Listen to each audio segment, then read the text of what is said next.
Hello, I am Draxian, and today I'll be looking at an old Larofeticus video. The reason I wanted to look at this video is it's all about really old style of gameplay, and I want to be able to talk about how it's progressed, what's really dramatically shifted in between now and then, and just have a laugh at what the broken ass meta used to be like. Playing on the eviction server Ericure tile set, and today we're going to be watching overpowered units in action across two different battles. So, first thing I would like to mention, this video is by Larofeticus, and it is well over a year old. It's probably approaching 2 years now. So straight away, we can see manually loading the Stealth Factory. Back in the day of Evict, you could load blocks. So core deposit only wasn't turned on, so you could manually load blocks. What that meant is you could get your first couple of stells out way earlier, so you can get your first hex way earlier. The other thing we see is Laro isn't boosting his boards. So this early in Evict, you didn't boost your boards. It just wasn't normal. Here at the first look at the map, I can see the tree has spawned very close to me. This means that I need to skip tech and go straight for as much combat capability as quickly as possible because we're going to come into conflict quickly. Yep, so that's completely right. So in the modern era, we'd probably still do Oxide Tech here, or actually I'd probably personally do Oxide Tech here, because to me, once I have Oxide, I can way easier spam Locus. And for Lara though, in this early in the game, like way earlier in the game's history, I mean, things progressed a lot slower. So at this point in time, and I believe we'll see in this video, 18-minute quell rush was good. Nowadays, you could be getting a quell in around about 11 to 12 minutes on an average run. So it really does show how far we've progressed. But what this means is his schemes for Locus are most likely not as strong as the ones we have nowadays, and his ability to spam Locus are not as good as the average player nowadays. So I've got my initial unit factory set up just for taking new space and speeding through, setting up the initial economy. A little bit of silicon, a little bit of graphite. Everything's got underflowing set up so that what doesn't get used in the factories goes for construction purposes. The unit mining is actually really important to do at this phase with the amount of beryllium you need. These units doing manual mining is worth about 8 or 9 of those wall drills normally. And knowing that he's close, in case I expect him to rush 2, I've started setting up little wall barriers just so he can't fly in unopposed. And here I'm setting up my first Elude factory. Eludes being the overpowered tier 1 unit. So I'm not exactly sure about this. I think less about the game is actually understood back then, but Eludes on paper look like they have really good DPS, but they really don't avert stealths. I guess the thing about them that makes them so overpowered is their speed. They really just fly behind the base, do a lot of damage to the economy, and take out enemy unit factories. So I've personally never actually played against an elude user, and very few people actually use eludes in the modern era from what I've been able to see and hear. So I'm actually very curious to see how they perform in this match.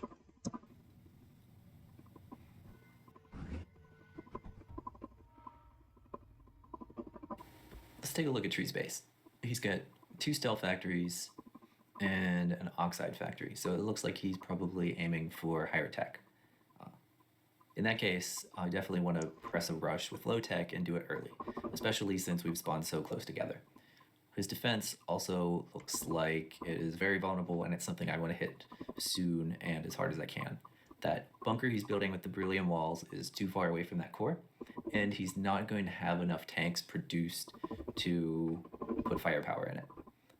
Additionally, if I have eludes, they're going to be able to outrun all of his tanks and so any sort of tactical combat should be pretty easy for me to win.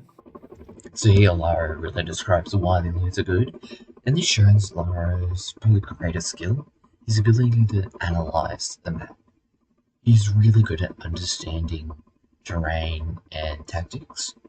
So straight here, you can see he's explaining what was going on in his mind with that bunker, how trees building it too far away, and that's something that often happens nowadays as well. Um, of course, nowadays, we wouldn't be 5 minutes into a match and only have reached this point. We would be a lot earlier. This is probably around about 3 to 4 minutes in the modern era. But it's very interesting to see how big the contrast actually is. All right, back to work then. Now that I've seen what he's got available for defending, I want more unit factories immediately, and I have no desire to build any tech structures. So, one elude factory down with 3 producers, get a second one set up, and then I'll go back and take another look to see when I want to start actually pushing the attack. Preparing the doors on this wall so that I can leave.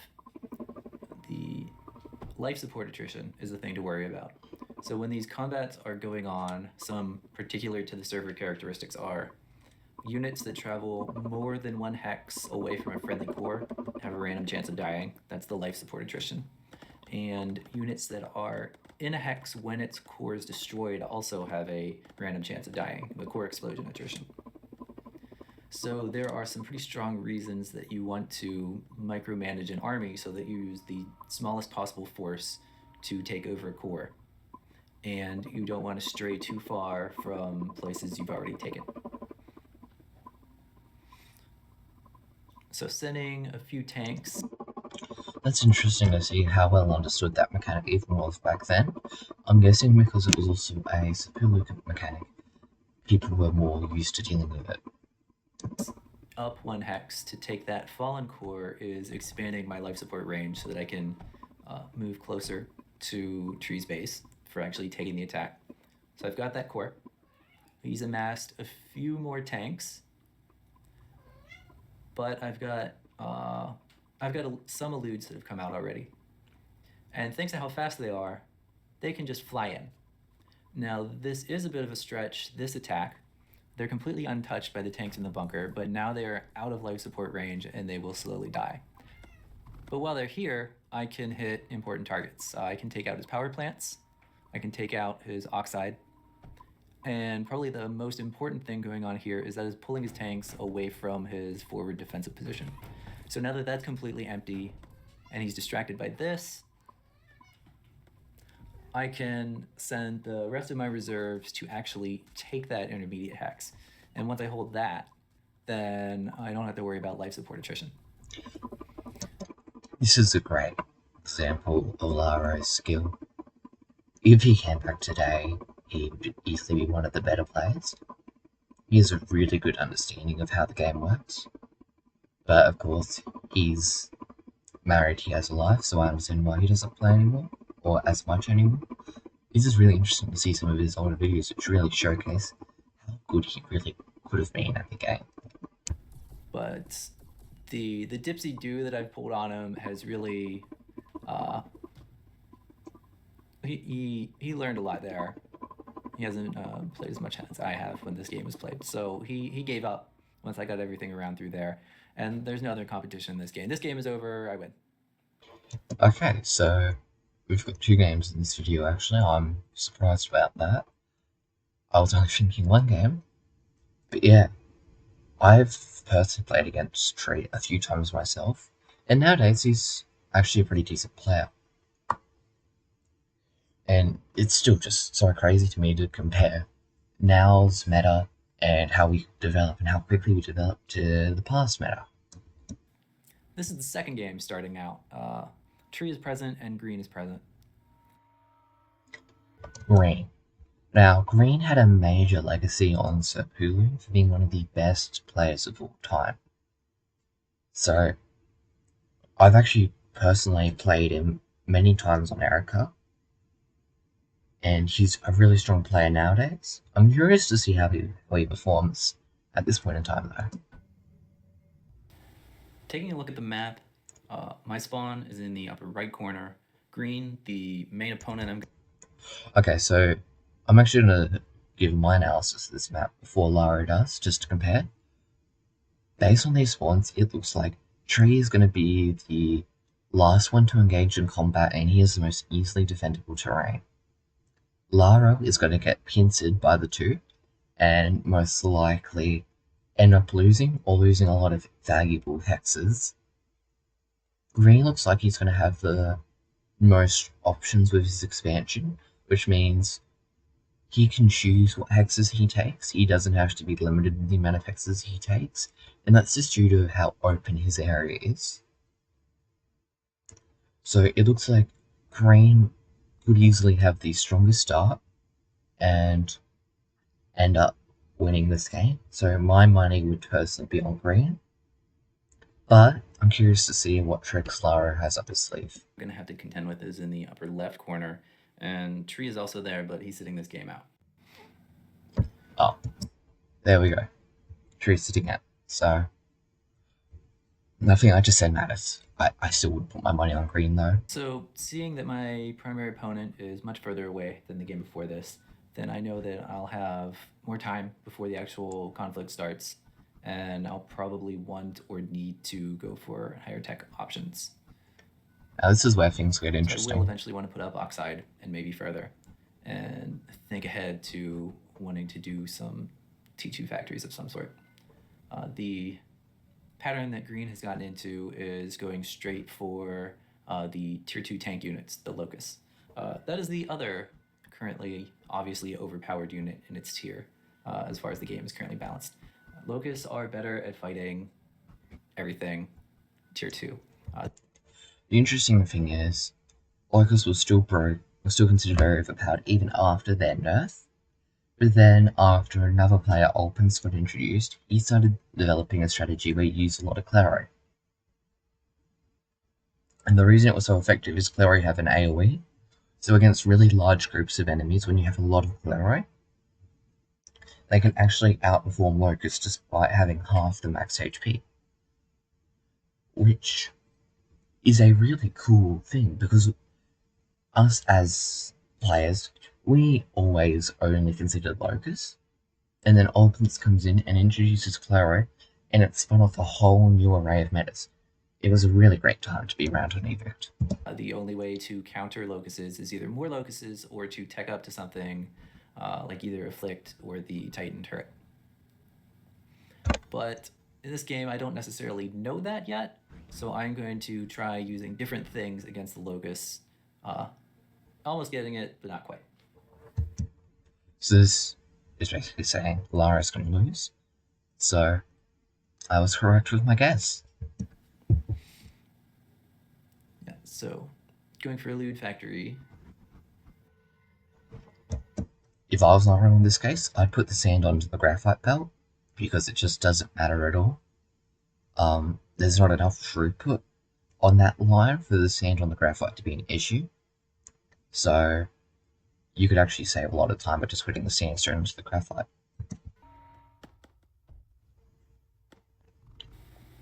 Going over and looking at Green's base, we can see that he uses a more tall, dense build order. He obviously put down his oxide factory very early in the game, and at this point he's gotten enough to build a couple of the large wall bores which have gone on tungsten. Since impact drills are very slow at generating tungsten, then that'll give you, 4, 5, 6 impact drills worth of tungsten just from that little patch of wall. And then he's going quickly to the combustion power plant, still on his building in his second hex.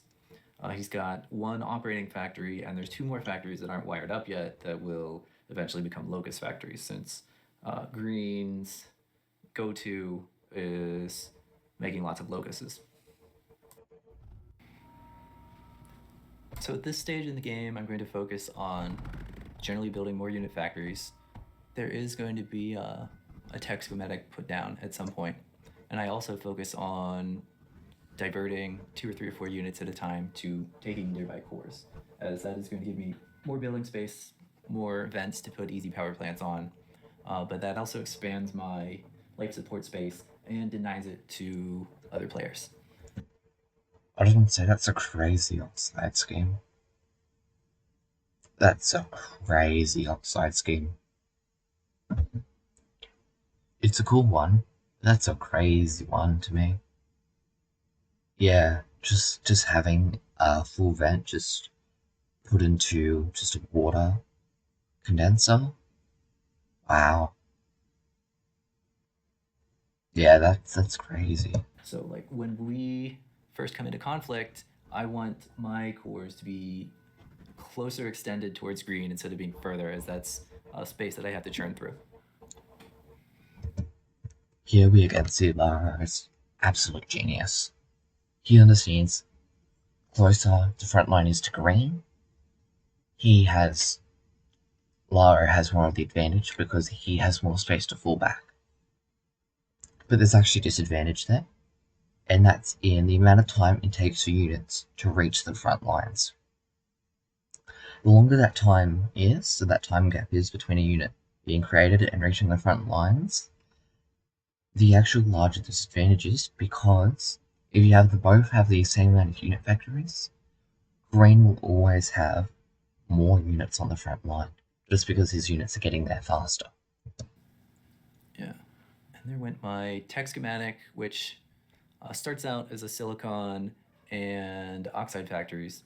And the point of that being is it's set up to accept a surge smelter when I feel like it's time to build that. But a surprise going on here is we're actually coming into conflict much sooner than I expected. I'd really be better off if I built another unit factory instead of putting that tech factory. We've already got two cores next to each other, and he's already shooting at something that I prepared a little wall for. He's got a locus already, and Interesting. I don't think Lara mentions this, but we can actually see based on Regan's unit behavior, he is most likely on full assault. That's really interesting to see. If any of the top players was to use full assault in the current meta, they'd most likely lose. Micros got it very precise, and losing interactions can just lose you the game. Losing one or two is a game losing. mostly tanks. It's a bad trade to fight eludes against locuses because the damage reduction from the locus armor versus the elude bullets is a pretty large penalty. But I'm hoping to make up for that by fighting on friendly tiles that I can build on and putting up walls so that those eludes are able to fire without taking damage. That's pretty much Lara's only And then chance, also and he knows it. potentially peeling off small amounts of units to extend the border closer towards his base and maybe even do a dive where it can hurt his. Lara's putting his eludes too close. Due to how eludes bullets work, just being awful units for unit versus unit interactions, and how they're just bullets fly. If you place them too close, you'll get a lot of wasted damage. So since I'm mainly relying on eludes, I've got a lot more mobility. When there are stragglers, I can try and hit them alone with a massed amount of firepower, and when I have a losing fight set up, I can pretty easily get away with it. I've also got some free reign to put up these defensive barriers to protect my eludes when we actually have more of a direct fight. But it is going to take a good amount of concentration and micromanagement that as those walls wear down, I want to move the elude so that they're behind different walls. Another more advanced micromanagement concept here is that not only do I want to make sure that my main army is not in the same parcel when a core is destroyed, but if possible, I want to destroy cores when the opposing main army has a lot of units in that core so that they can be subject to the attrition. And so an expression of that might be doing a lot of damage to a core and then leaving it almost dead, so that when his army passes through that hex, I could rush in and attack it quickly with a small force and subject his units to all that damage. I'm also trying to work on extending my cores around the south here so that I can get closer to his base without actually needing to engage that force there. Ooh, that was good work right there. Especially for the time, that was nice.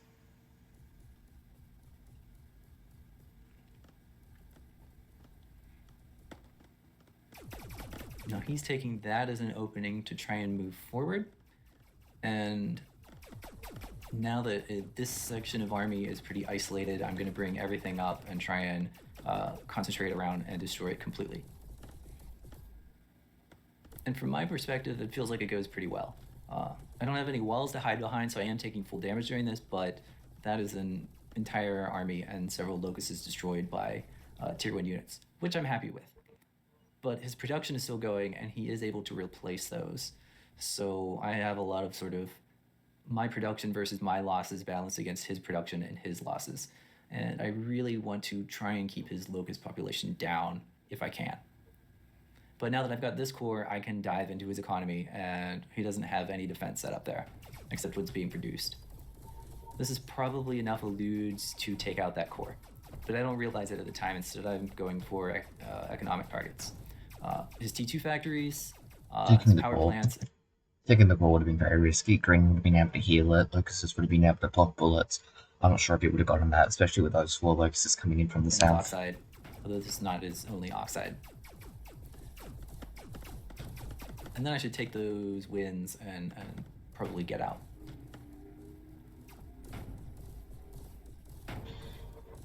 So although economically that was a pretty successful attack, I didn't really get many eludes killed, which is the thing that is the most dangerous to me at this point.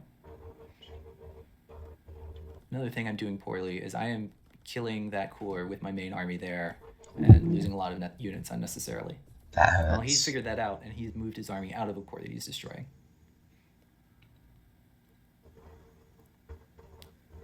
So now I've got the urge to set up another wall and battle line, and I'm going to need to do another rally to pull reinforcements, because as far as fighting and firepower wise, this is pretty outmatched.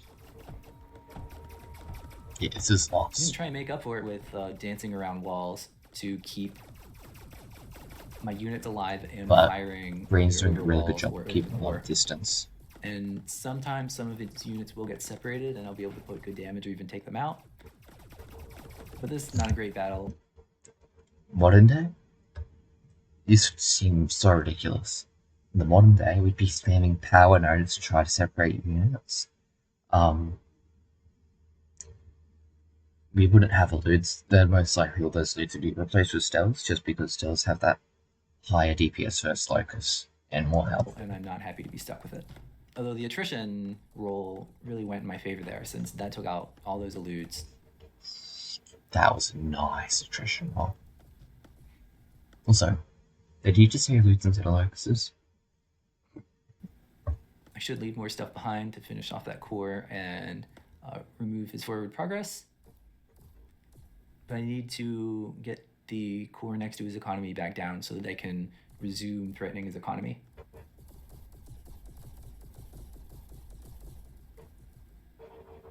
Ooh. Okay, good, he caught that. He's only building stealths at this point, and that's good for me. I'm sure as soon as that core goes down, he's gonna head to rush in. But it's also at this point that I'm starting to realize that my unit production isn't really keeping up the way that I want to. I've got 6 elude factories at 1 stealth factory, and at the rate that we're trading units, he's still keeping up pretty harshly. Though I am able to dive again, so I can retake down a lot of this stuff.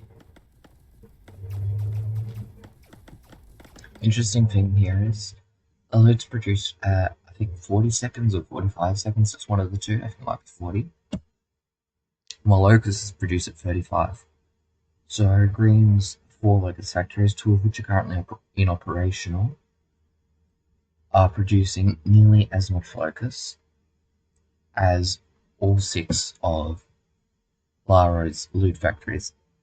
In general, locusts have nearly 4 times the HP of an elude, significantly more DPS, and a major damage reduction of those eludes. The fact that Laro's held on this long is incredible. But in general, he knows that he needs to stick close to the most important buildings to keep stuff alive. Especially since this is pre-nerf focus, pretty sure. Now, I would like to take that core to the left, as that would give me life support into his spawn hacks, and that has Interesting wanting to target the spawn hex, since that does have the starting T2 factory. Yeah, that would be a great thing to be able to hit. more important economic targets that would be nice to take down. Like if I could take out any of his actual production buildings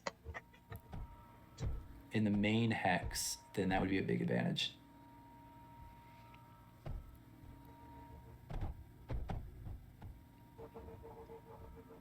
One thing about Lara is how much he That's loves his stupid. walls. All the turrets are bad. I shouldn't even bother. Seeing the turret might be what draws him into attacking, but he's also got a much stronger force at this point. Like even perfectly controlled and always behind walls, it's just going to take forever for this many eludes to do meaningful damage to. Breach is good now. I don't think they got buffed or anything. Someone made a 4x breach schematic with a container and water, and it can do something like 3000 DPS or 600 DPS, I think it is. So it's able to kill a locust in 4 seconds with tungsten ammo. It's so strong, and they've got really good range as well. It's become a really critical part of stuff like fistfights. 4, 5, 6 locusts and those other stealths. And I'm just not getting replacements fast enough. So, yeah, now that he's got more than 2 locust factories going, he's just going to outproduce me. And the attrition will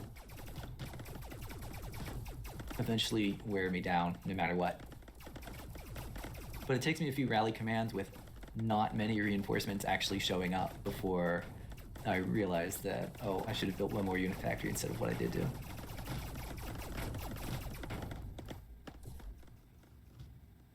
So I did do a good pull out before that core went down, but the attrition rolls did not go as far in my favor as the earlier one.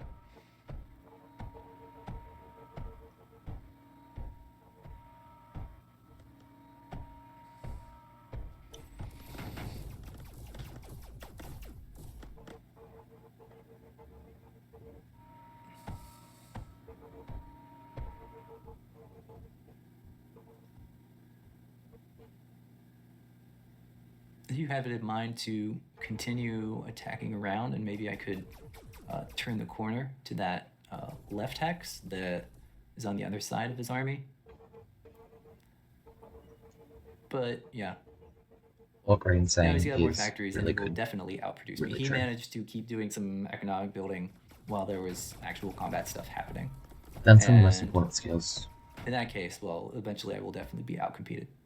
Yeah, it's one of the most important skills, is being able to do eco while microing. Knowing when you have those really small breaks, so you can just make a couple more buildings. I am at least going to hang on until the first fight here happens.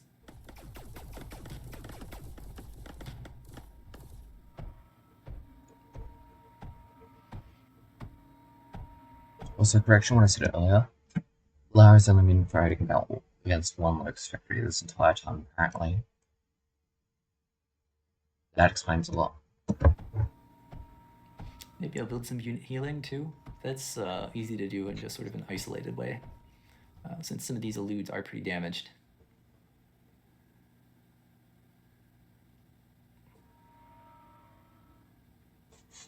Unit healing's really good with locusts. If Green did that, he would have won this so much earlier. Especially when he's only fighting loads. And there I am, not remembering that it's ozone that goes into those and not hydrogen.